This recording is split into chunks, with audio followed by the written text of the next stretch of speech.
What's going on? Surly Mechanic here with another story time with Surly. I believe this is episode 5. I was thinking about some other funny stories to tell, things that I messed up on or things that I did wrong. Well, there's been plenty of those with a car, but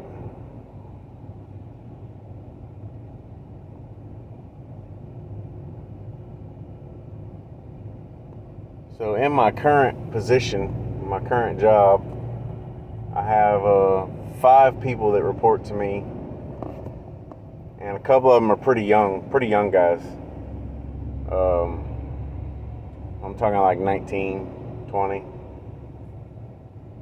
Never really done any kind of industrial work before, which is fine. We all got to start somewhere. And I had a realization at that age, when I was entering into any kind of mechanical, whether it was the 18-wheeler shop, the car dealership,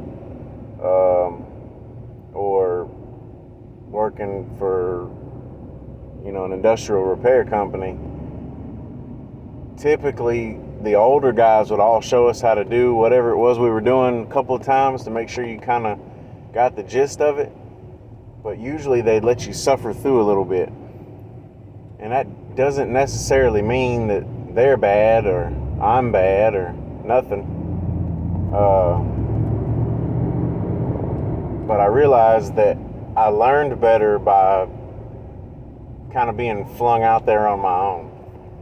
I'm not saying that I didn't mess up or that I did it 100% right the first time or anything like that. But I think when you get to that point where you're confident in your skills, there isn't too much more you have to worry about.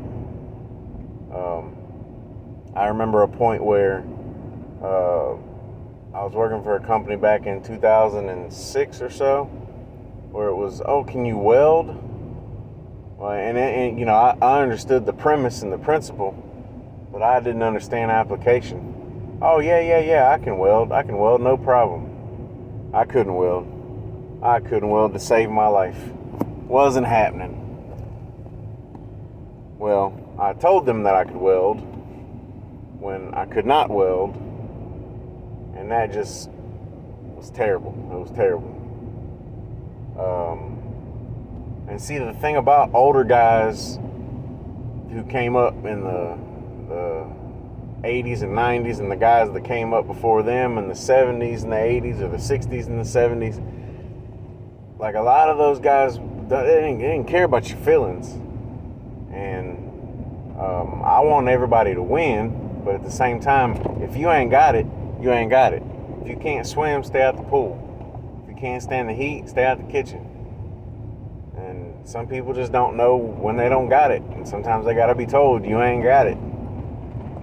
Which is why I'm not a welder by trade. I can weld now, only because I messed up saying that I could weld, 20 years ago. The most they would let me do on that job after was, some tacks or, little half-inch beads or something, just to assemble a bracket or a brace or something for the welder to finish out. Stick welding. Now I'm actually pretty good with some 70-18 or some 60-10. Neither here nor there. But I've said this before, and I say this to my kids all the time. It's okay not to know. It's all about how you approach it. I've noticed that a lot of young guys, when you try to correct them on using a micrometer or using a tape measure or using an inside mic or a caliper or something, there's some of those, not all of them, some. I mean, it leans in both directions. Who get really upset with you when you correct them. And yes, it is all about the way you're corrected. What is this moron doing?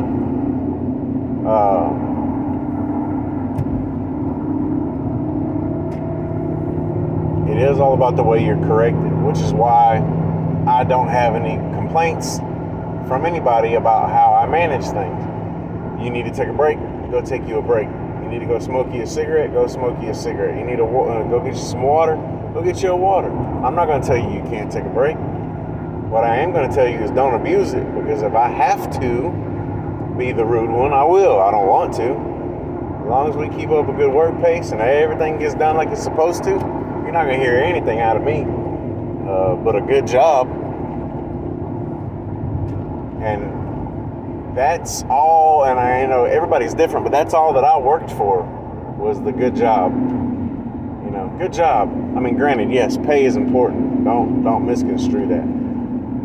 But everybody wants to know that what they're doing is contributing to the overall outcome of whatever task you're working on.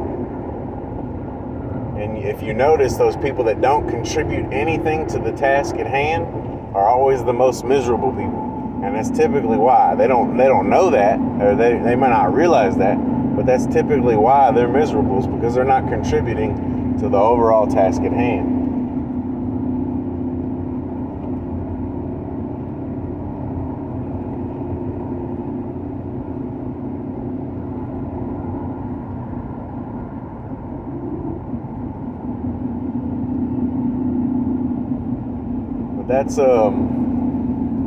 That's just one of those things we learn with a little bit of age.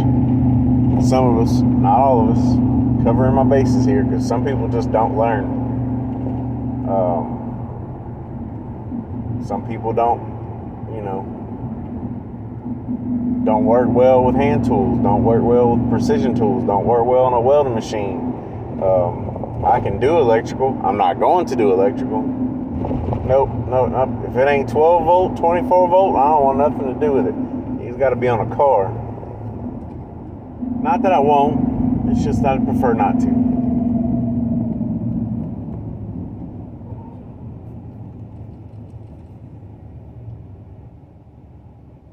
That's just like right now, I have a Suburban sitting in my house that a gentleman paid me to remove the transmission and reinstall the transmission, and he had somebody else rebuild it. Well, I test drove it after I got done to make sure that the transmission fluid level was right.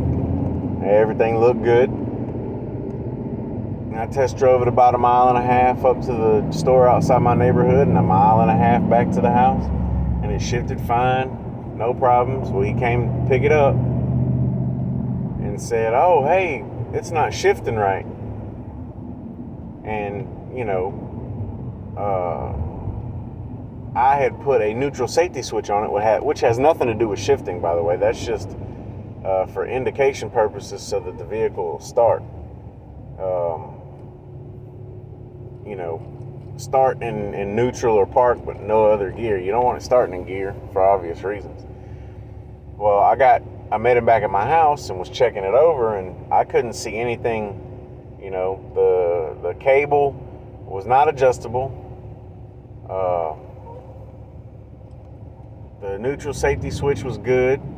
All the plugs on the side of the transmission were good. And what's wild is when we went and test drove it, you could manually shift it from first to second, but once you shifted from second up into third, it fell on its face like it had a valve body issue. And I said that. I said, "Man, I'm fairly certain this thing's got a valve body issue."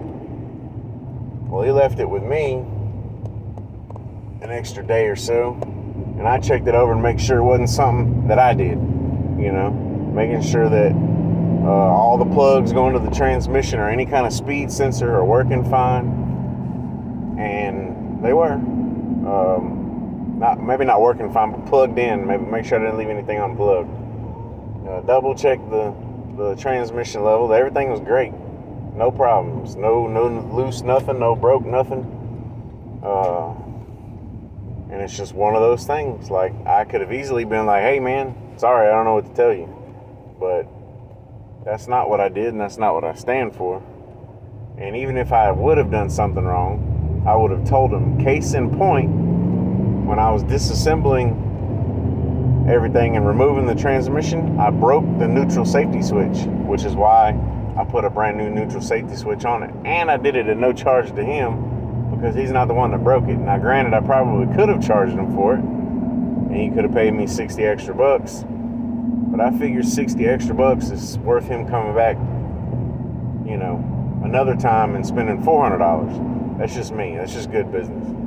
I'll take a little knock on the chin over somebody spreading the wrong kind of fame about me. You know, I want people to know me for being fair and working on stuff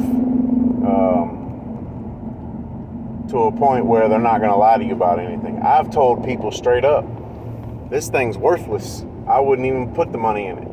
You take that $500 you're going to give me to fix it and get rid of this thing before you walk into spending more money on it.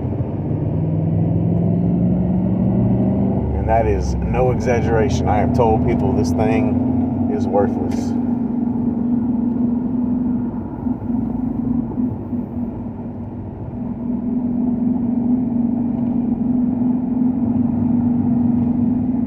Maybe I should call this venting time with Surly. Maybe not story time, because I don't really have a story. I mean, I elaborated on some prior experience, I guess, a little bit. But I was trying to think of a good story where I catastrophically messed up. I mean, the best thing to do when you do mess up is own up to it, because if not, you're just having to work to cover yourself on top of fix what you messed up.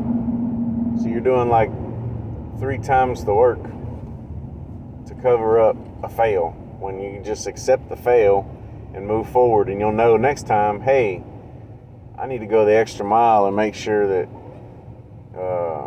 there's not a bent valve or a loose connector or a broken motor mount or anything.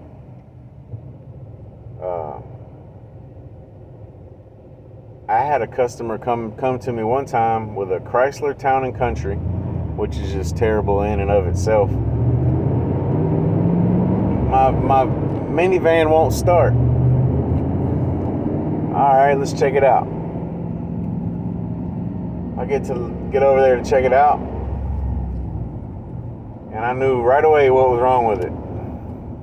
You know what's wrong with it? Yeah, y'all know the rest. It didn't have no gas in it. And I wish I was exaggerating. Oh, I've gone 20 or 25 miles with the light on before. And I said, well, first and foremost, that's not good for the fuel pump, because it uses fuel as a coolant passing through the fuel pump to keep the pump from running warmer and ultimately, premature wear and all that good stuff. Now, I could have easily told her, oh, it needs a fuel pump, and charged her for a fuel pump and all the labor and all that good stuff and going to get fuel for it. But it was just easier for me to tell her, you need fuel. We helped her get fuel, and then just charged her, 30% of a diagnostic fee, because you don't have any standing codes.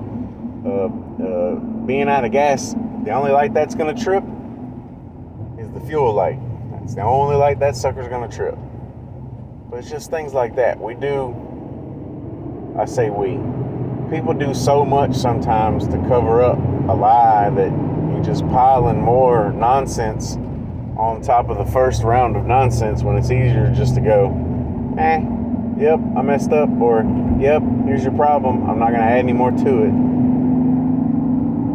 Honesty is the best policy, especially when it comes to being honest with yourself. Y'all remember that. That's for my kids. Honesty is the best policy. Always be honest with yourself. And second guessing yourself isn't terrible. It's just double checking your follow through. Once you get good at something, it's always good practice to double check your follow through. Double check the double check. So that'll do it for this episode. I got to think of something good for episode 6, because this was kind of just me driving home from work on a Friday, because I forgot to video something this week because it's been raining. Thank you. I think I have 800 subscribers on this channel now. That's awesome. I appreciate you guys. It means a lot to me. looking to be famous. I've said this before. I just want to inform people. The mechanical mind and debauchery that goes on in my driveway, you know, using 21 millimeter sockets and 13/16 wrenches and making the internet mad, 19 millimeter wrenches and 3/4 wrenches making the internet mad. Wait till them guys like that get mad about the difference between a 3/4 and a 19 millimeter. Wait till they figure out y'all been using chrome sockets on impacts. They're out there. I got a Milwaukee 1/2 inch that I've thrown a 1/2 inch to 3/8 reducer on that was chrome onto a 3/8 to 1/4 impact rated reducer just for fun. I didn't do anything with it. I'm going to take off a 1/4 inch drive something with a 1/2 inch Milwaukee impact. That's neither here nor there. We'll see you guys next week. I appreciate you watching. Y'all be careful out there. Happy November. It's already here.